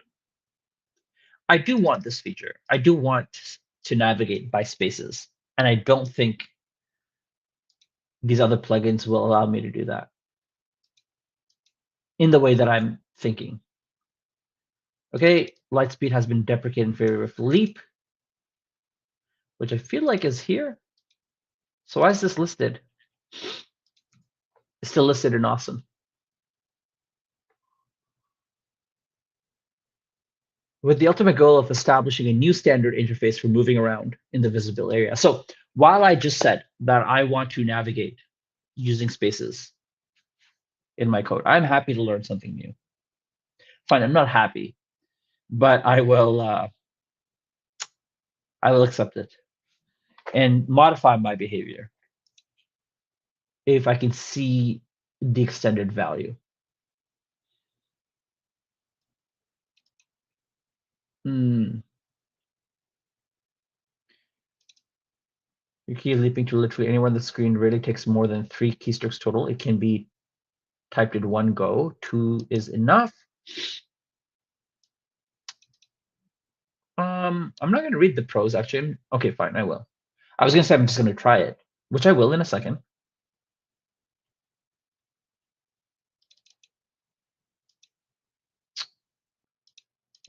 I do have repeat. And I do recommend repeat being installed here, at least Pope's repeat. But I do it down here around surround. I'm trying to see when that comes in. It takes a while. It's not nearby.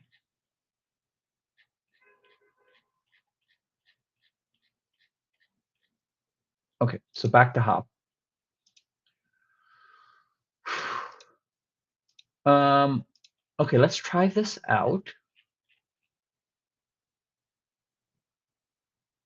Yeah, the eyes can keep focusing on the target the whole time. This is really the key reason to use something like easy motion, hop, leap, all of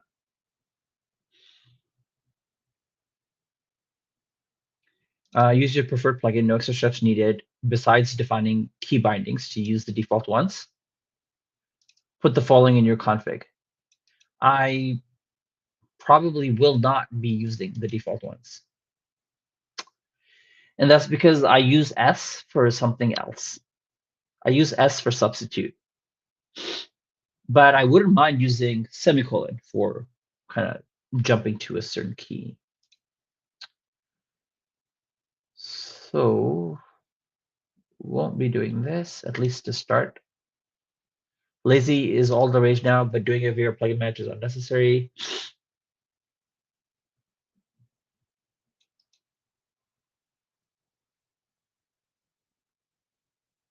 Okay. Okay, so this is the spooky stuff. That's fine. Okay, so let's do this. So it does need repeat.vim. And is this popes? Yeah, this popes. Okay. Why does it need repeat? I wonder. Like, what would you do in navigation to repeat it? I don't want to set default mappings, although maybe for test purposes I can. But okay, fine, enough yapping. Let's install it.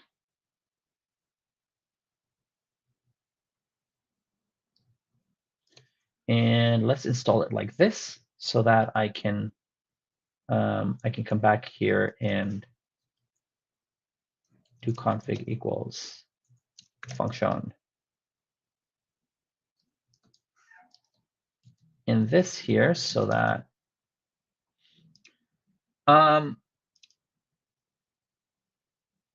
yeah, I'm okay to do this, I think, for now. And I will just use the default mappings for test purposes. Let's come back. It's installed. I found conflict for mapping S, which I think is built in Vim. So that's fine. And now I can try navigating by pressing S and nothing's happened. If I press space, okay, so this is not too bad. Let me see if I have, let me just add a bunch of spaces here. S space, still kind of, it doesn't do all of these. I guess it kind of knows that I probably want to be at the start of a line. So I like that. If it, and then what do I press? Like if I want to go here, do I type Q? No. What? Okay, let's try something else. I want to go to this L of Lua line. SL? S? I'm not there. Let's try again. SL? I don't think I understand this plugin. So I need to, I think I need to read what's happening here.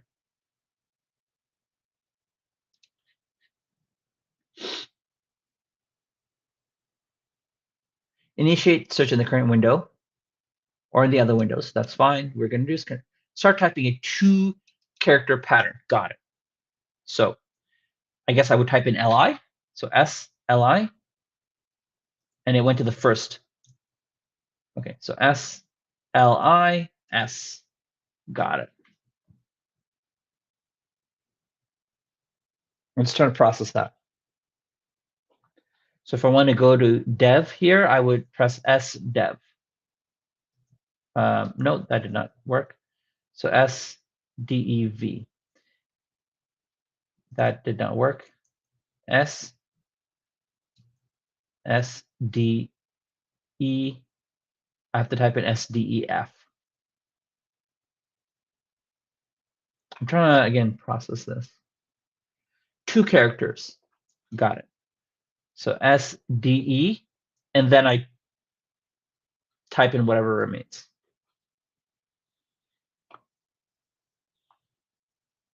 I'm trying to see what this is better than what I had with hop, which was like leader W to hop to a certain point. Let's test out some of these other. I don't know if I love the 2-character pattern.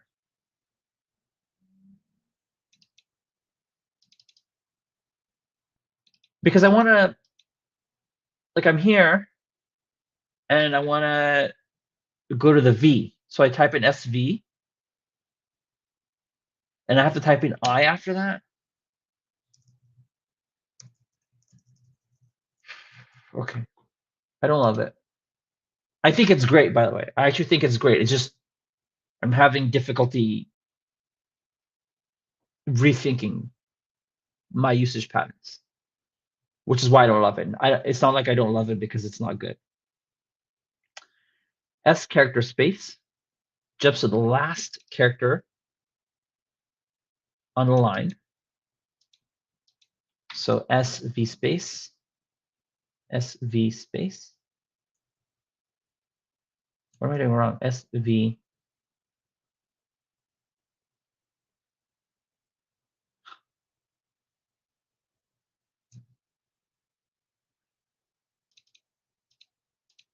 Jumps to the last character on the line. SM space,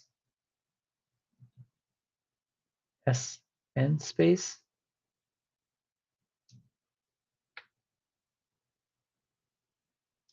Jumps to the actual end of line characters.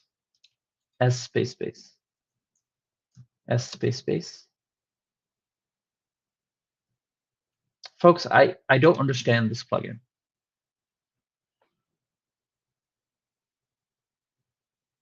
I don't get it. I get it. I'm having difficulty internalizing it.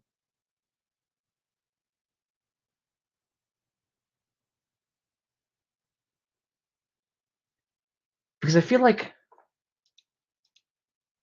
I need to explain how good I had it. Can I just copy this whole block?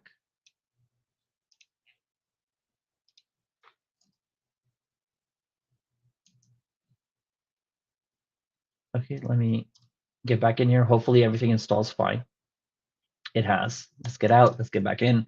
Okay, so here, this is my hop setup. Let me just see if it's working. Oh, so good. Okay, so let's say I'm here, right? And I want to go to this space over here. So I eyeball it. I press semicolon space and C, and I'm there. Let's try that again. I want to go to the space before here. My cursor's over here. That H, semicolon space, AK. Now I'm just demonstrating the space-based navigation. I can do it by pressing semicolon H, L, and then I'm there. With what was it called? With Leap. If I want to go here, I have to type in SHI first. And if there's a lot of them, like this, this, and this, the key that it highlights is N, which coming from an easy motion / hop world, I'm having difficulty processing. Because the moment I press SH, it highlights this N. And then my heart wants to type out whatever the highlight on that N is. And it doesn't want to type out I. So anyway, leader W does not seem to be working. Why is this? Sorry. It's because I didn't add these. So let me add these and demonstrate how it works with leader. And we want to do this right at the start.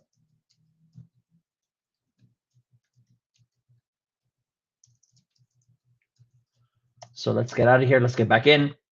If, let's say I want to go to this P over here, I could do semicolon P, of course, but I could do leader W as well, and then NH, and that'll get me there. I use this quite often as well, right? Let's say I wanted to get to this E of none. I press leader E, UX, and I'm there. Like, this is so nice. And I don't feel like it's nice just because I'm used to it. I feel like it's also just nice. Because that's how I got used to it. Because I was like, oh, I tried it and I was like, this is nice. I did not feel that here because of the second character gap. And then the third character being highlighted I find I find it hard to internalize. But then I also feel like I'm missing out on all these like. It seems like the Leap community is like, oh no, wait, it's the same person. Okay, it just seems like this person is really kind of um, um, extending it, maintaining it. And I do really think it's something that you internalize over time. It is a shift, which is why I don't know what a Gordian knot is, but it doesn't feel natural to me, even though it just feels natural here. But one person's natural is another person's not so natural. I also don't want to remap S because I use S for something called substitute, which I use a lot.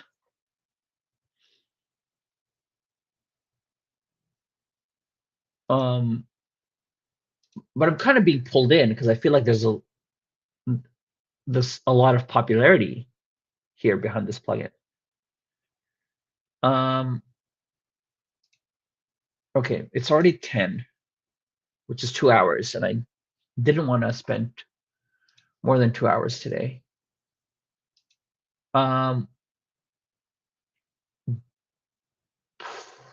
But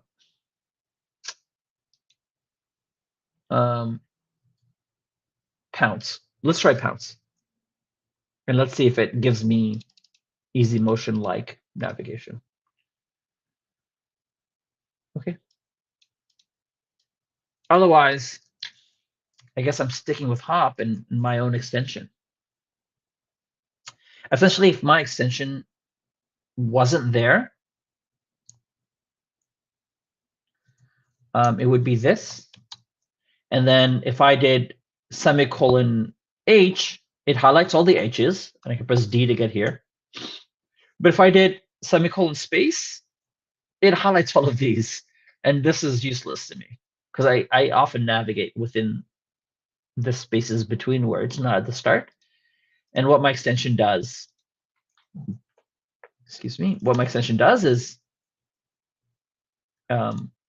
just that. It allows me to only highlight the spaces between words or after a sentence starts, not at the start. So it ignores the start, which I feel like should be built in, honestly, because there's other starts here, right? But not for hop car one, hop character, hop care one. Okay, so, and I wrote this a while ago, so I don't even remember how that works. All right, let's try pounce.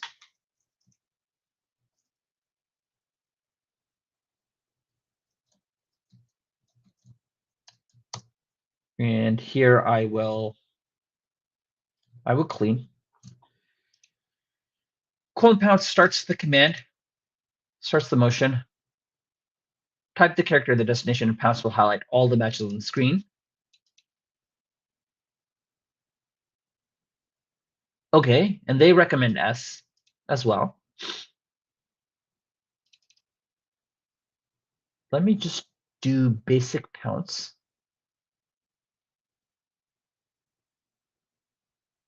I don't understand what the capital S is for. I don't know. Okay, so yeah, I just don't know what the capital S is for, but let's see. And maybe I can map it to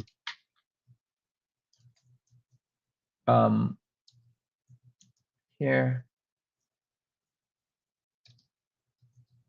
Maybe I can just map it to semicolon, which is what I'm going to use. My copy paste failed because of this comma. Okay, so now if I want to go to this pounce over here, my cursor's over here, semicolon P, and a capital F, or just F? No, it wants capital F. I don't know how I feel about this capital business. So semicolon E, That's interesting.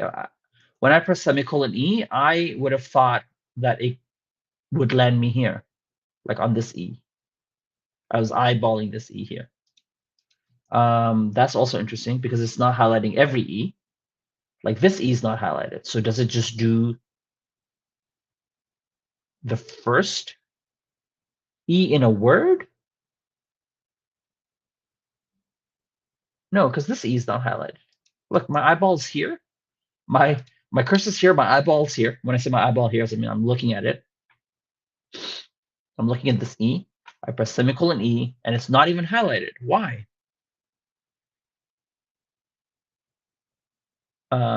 I guess I have to say ES, and then I have to press Shift L to get there.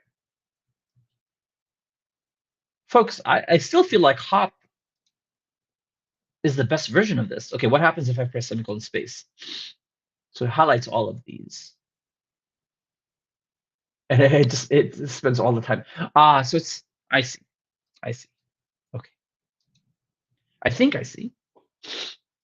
So if I'm here and I press semicolon E, it's based on where the cursor is.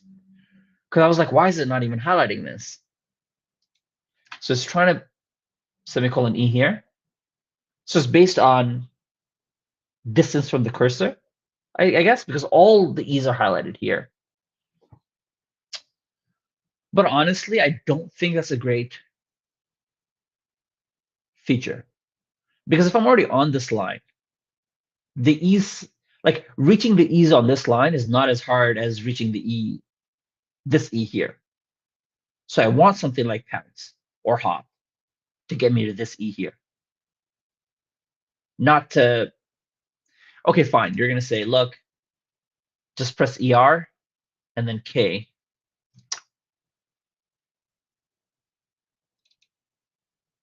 It does capital because probably because a lot of this code is going to be lowercase and it needs me to enter multiple keys in order to find the path and pattern. I wonder why hop went out of fashion. I guess the person who created it moved to a different language or editor and is no longer using Neovim. But I really do feel like easy motion / hop.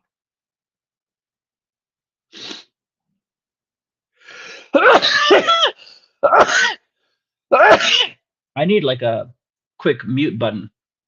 Jeez. Sorry. I should stop the stream as well. I'm just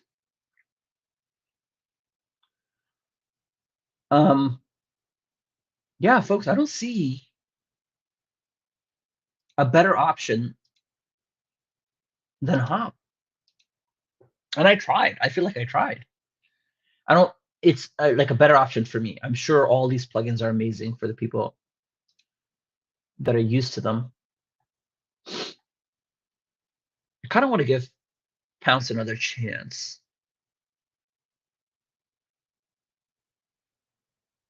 But it's not going to do what I want.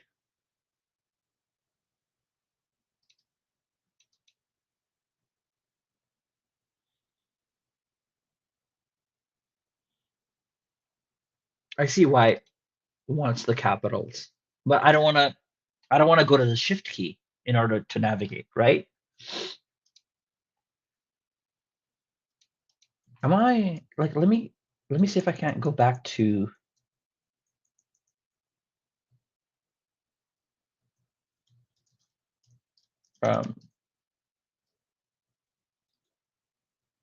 why did I lose my undo?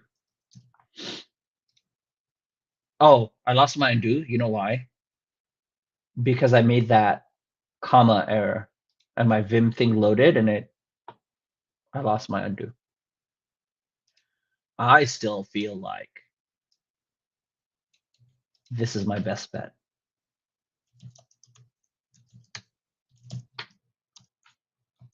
Do this, save, load, get hop installed. Let's clean out Pounce.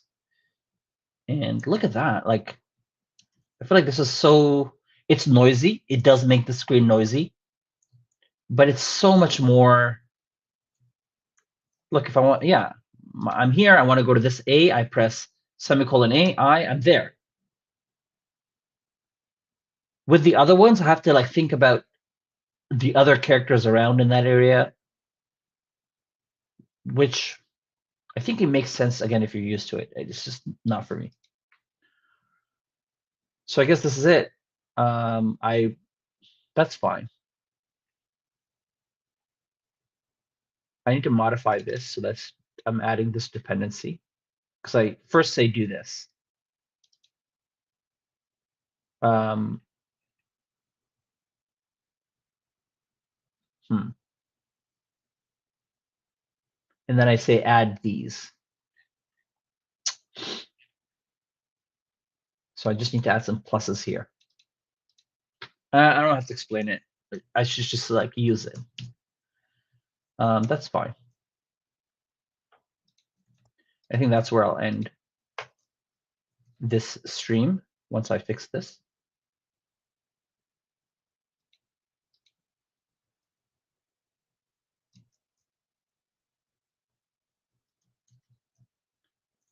Oops. I really would have thought that would have worked as I had wanted it.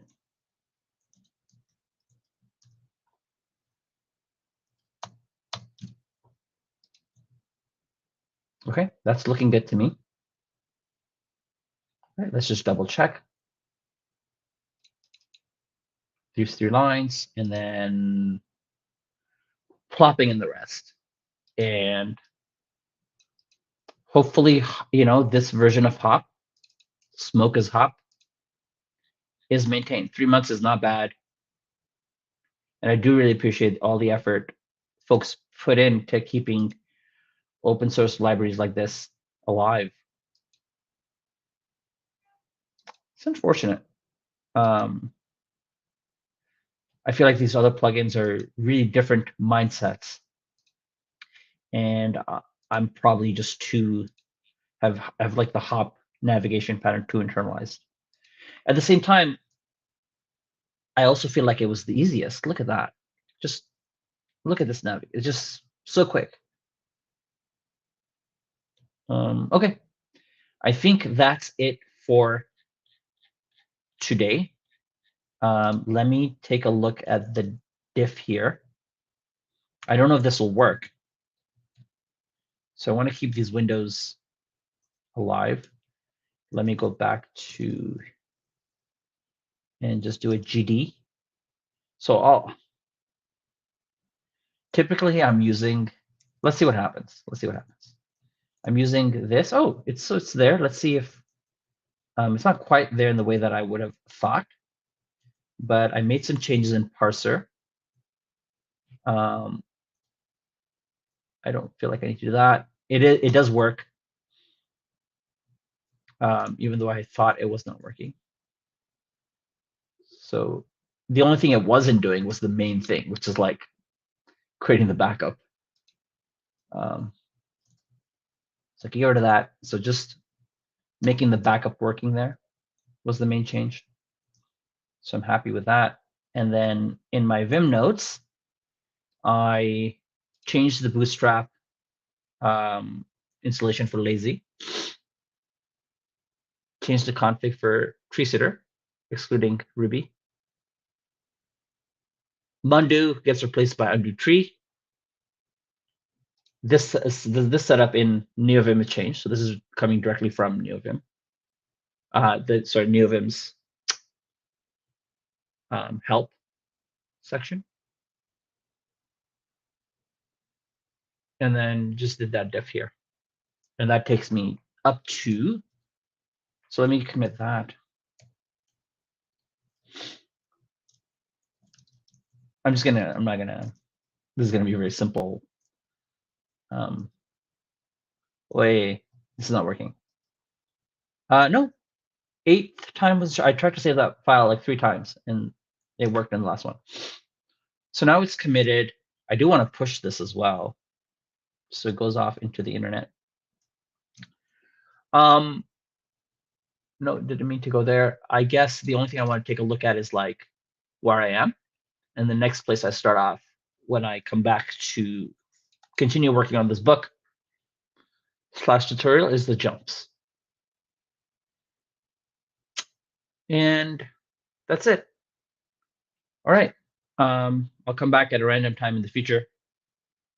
Thanks for joining me on this writing Vim book session on random acts of coding, and I'll see you at a random time in the future. Let's go home.